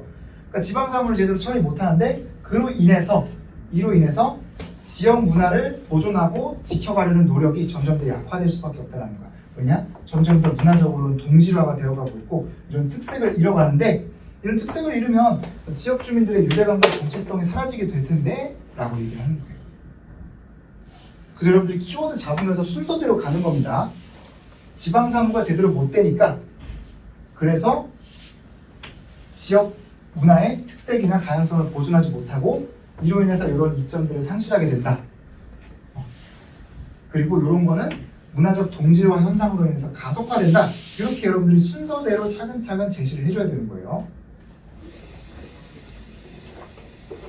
이런 키워드들이 있었고 제시문 다는 비슷한 얘기를 하고 있어요. 우리 도표도 봐야 되니까 제시문 다는 뭐 좀 정리를 기계적으로 좀 하자면 제시문 다에서는 도시화로 인한 문제를 다루고 있습니다. 도시화로 인해서 도시화 나오면 무슨 얘기 나올지 이제 너무 많이 봤잖아. 너무 많이 봤고 앞으로도 더 많이 볼 거고 그러니까 주거나 복지나 의료 같은 어떤 기본적인 생활 혜택에 있어서 격차가 너무나 커진다는 거야. 도시화는 격차가 너무나 커지고 있는데 그런 가운데 도시에 대한 권리라는 말이 생겨나고 있다라고 얘기를 하고 있어요. 도시에 대한 권리가 논의되고 있다라고 해서 이 도시에 대한 권리라는 건 무엇이냐? 여기 나와 있듯이 이런 도시에서 생활할 수 있는 아무리 소득 차이는 좀 있을 수 있겠지만 도시의 인프라를 기본적으로 다 누구나 누릴 수 있어야 되지 않겠냐. 의료 같은 거는 도시에 저렇게 서울에 강남에 성형외과, 피부과가 많은데 누군가는 기본적인 치료도 못 받는 거는 아니지 않냐라고 해서 도시가 제공하는 인프라의 효과는 기본적인 수준은 누구나 누릴 수 있게 해줘야 된다 이런 얘기인 거고, 도시에 대한 권리 얘기가 논의가 확대가 되면서 그러면서 이제 주민참여 예산제 등으로 이런 것들을 실현해 나가고 있다라는 얘기를 하고 있어요. 주민참여 예산제라는 거는 여러분들이 보시면 나오겠지만 이런 거를 위해서 주민참여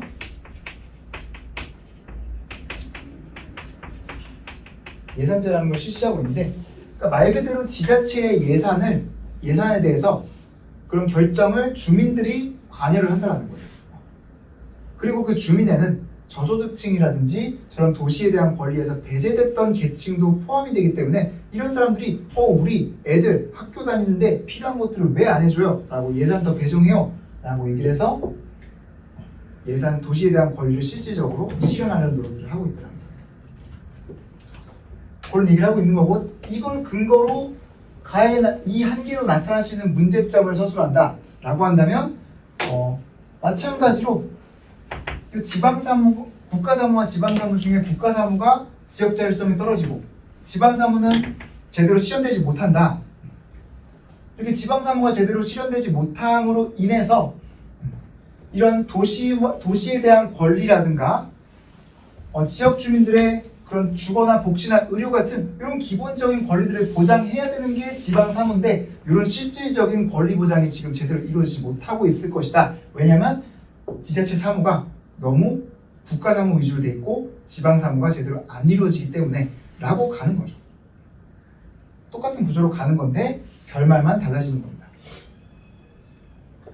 라는 것이고, 이렇게 해서 1번, 2-1번을 풀 수가 있었어요. 그래서 2-2번을 보면 2-2번은 우리가 도표를 좀 정리하고 나는 시간이 될 것 같은데 그림 1과 그림 2를 이용하여 나의 미추친 기억을 미추친 기억 보면 이제 과제 때는 조금 이게 희미하게 보였는데 어쨌든 기억 옆에 나온 내용을 뜻한다는 걸 알 수 있었을 거예요. 정부의 재정활동 요거를 의미하는 거거든요.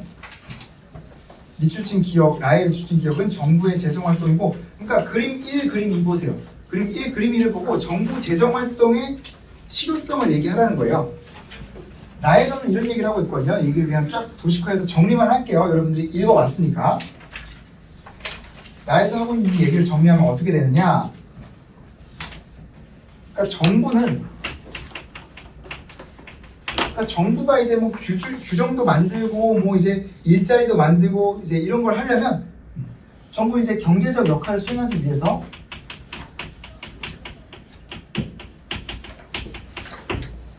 이걸 위해서 어떤 재원이 필요하다는 거야.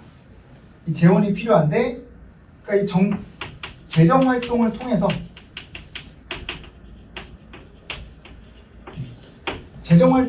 일단 이걸 하는데 이 재정 활동에는 재원이 필요해. 재정 활동은 어떻게 이루어져 있냐라고 봤더니 재정 수입과 재정 지출로 이루어져 있다는 거야. 그러니까 수입과 지출로 이루어져 있다. 당연한 거겠죠. 수입이 있고 또 지출이 있다. 이건 당연한 그 개념입니다. 그리고 재정 수입의 가장 큰 핵심적인 부분은 조세 수입이다. 라고 언급을 하고 있죠. 그러면서 조세를 쫙 분류를 합니다. 그래서 여러분들이 조세를 쫙 분류를 하는데 거기 나와 있는 12페이지 내용들 여러분들이 조금 참고를 할 수 있을 거고, 여러 가지로 이제 분류를 해요. 근데 그 중에서 우리가 눈여겨봐야 될 분류 기준이 국세와 지방세로 일단 분류를 하고요. 그 분류 기준은 징수 주체에 따른 구분이죠. 제시문에서 징수 주체에 따라서 국세와 지방세로 분류할 수 있고, 또 하나의 중요한 기준은 용도에 따라서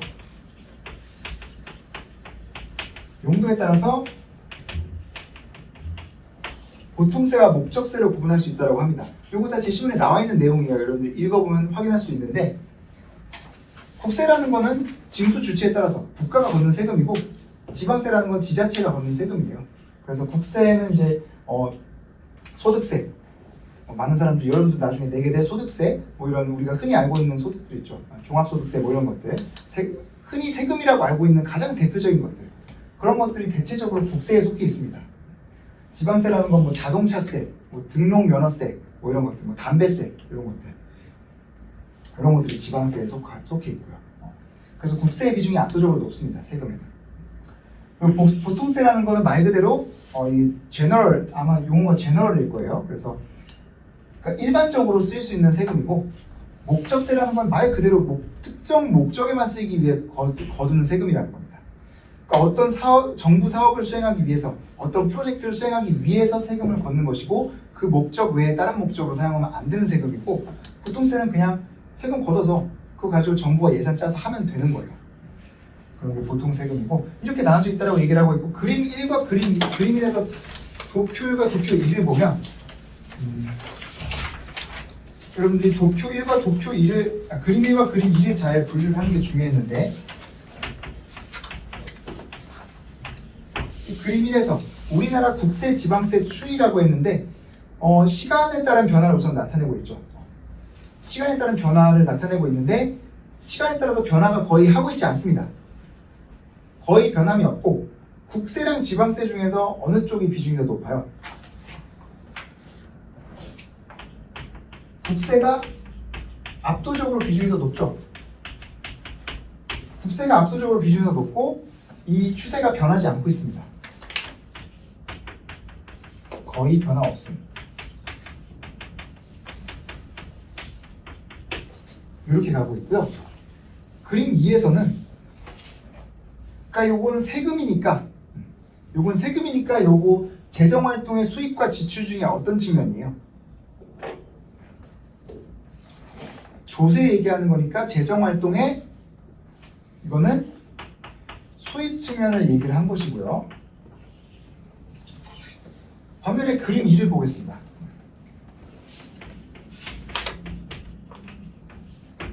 그림 2에서는 우리나라 정부 예산 사용 규모, 예산 사용이라고 하면 수입과 지출 중에서 뭐예요? 지출이죠.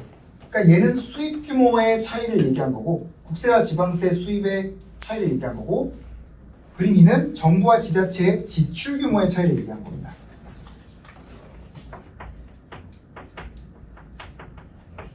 지출에서 발생하는 차이를 얘기한 거예요.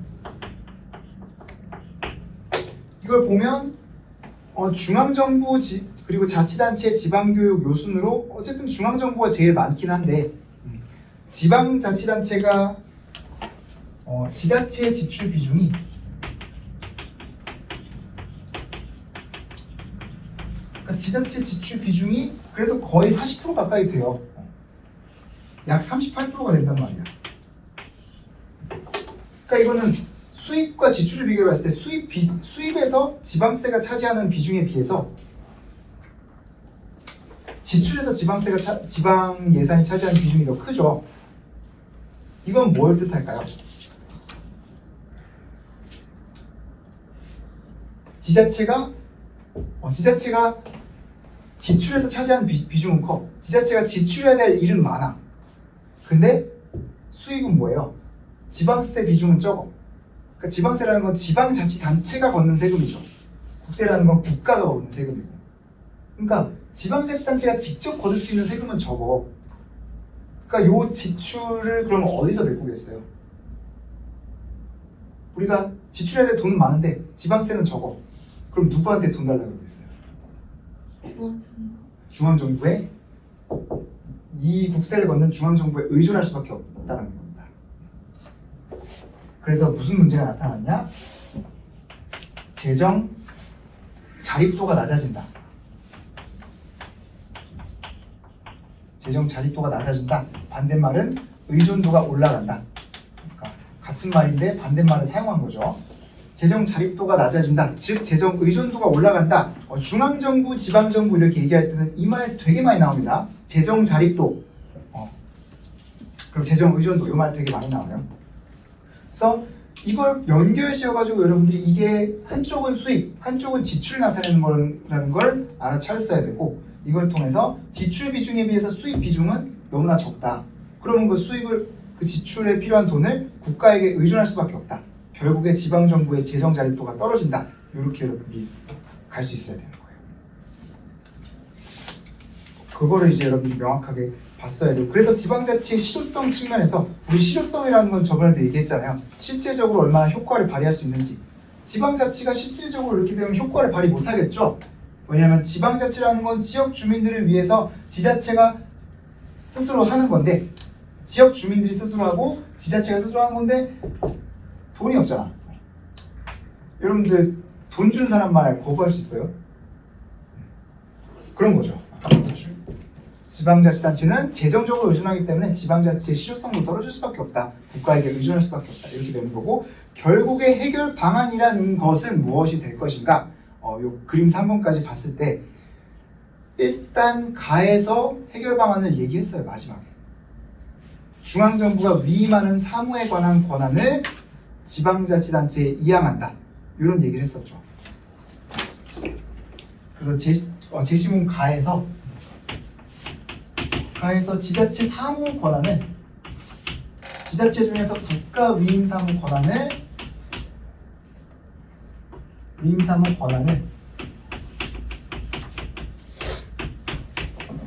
지자체에게 주자.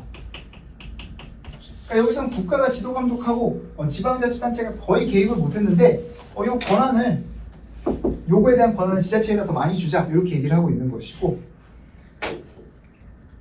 그러면서 요 그림 3에는 보면 우리나라 조세 종류가 나와 있잖아요.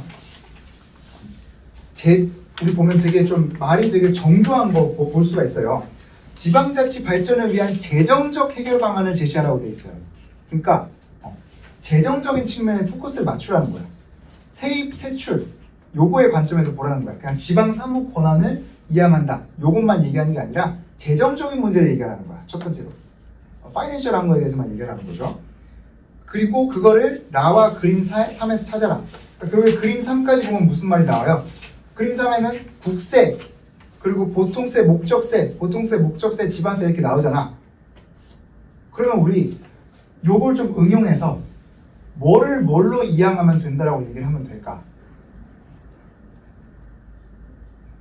고지가 보이지 않았어. 우리 한 3분이면 끝나요. 거의 다 끝나가요. 자, 우리 나와 그림 3번을 보고, 그러면 국세랑 지방세가 이렇게 있어. 그러니까 1, 2번에서 시원하게 봤잖아. 국세가 너무 많고, 그러니까 지방세는 거둘 수 있는 돈이 없어. 지방세가 돈을 못 거두니까, 지방자치단체가 돈을 못 거두니까, 그러니까 국가한테 손을 벌릴 수밖에 없는 거야. 그래서 그림 1, 2에서 나타나는 문제점이 있어. 그러니까 재정 의존도는 기본적으로 지방자치단체가 돈을 못 걷기 때문에 발생하는 거야. 그러면 재정적 해결 방안이라는 것은 그림 3에서 봤을 때 뭐를 어디에 있는 걸 어디로 옮겨주면 이 문제가 해결이 될까?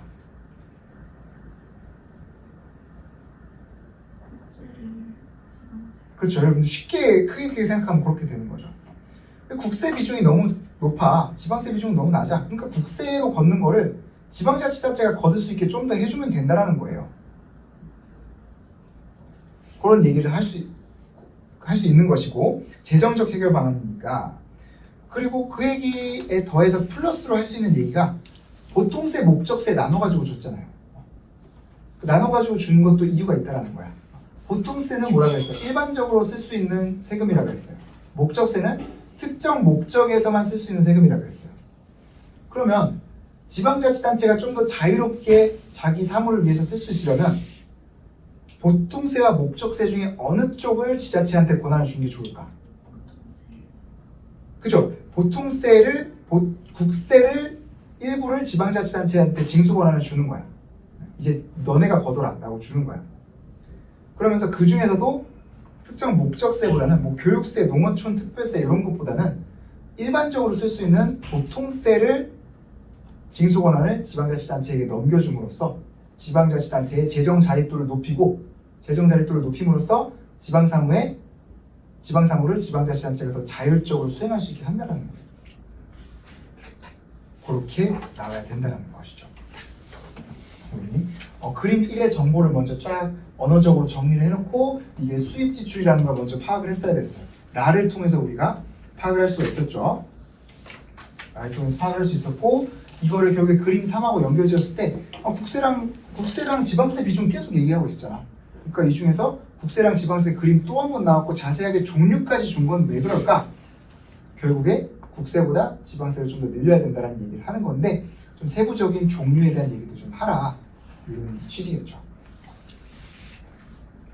그래서 여러분들이 이런 취지들을 하나하나씩 따라가면서 볼 수 있었던 문제이고 한번 여러분들이 다시 써보면 예전보다는 좀 더 쉽게 느껴질 거야. 처음 쓰는 친구들은 처음에는 조금 이런 게 낯설어서 어려울 수가 있지만 계속 보다 보면 비슷하게 반복돼요.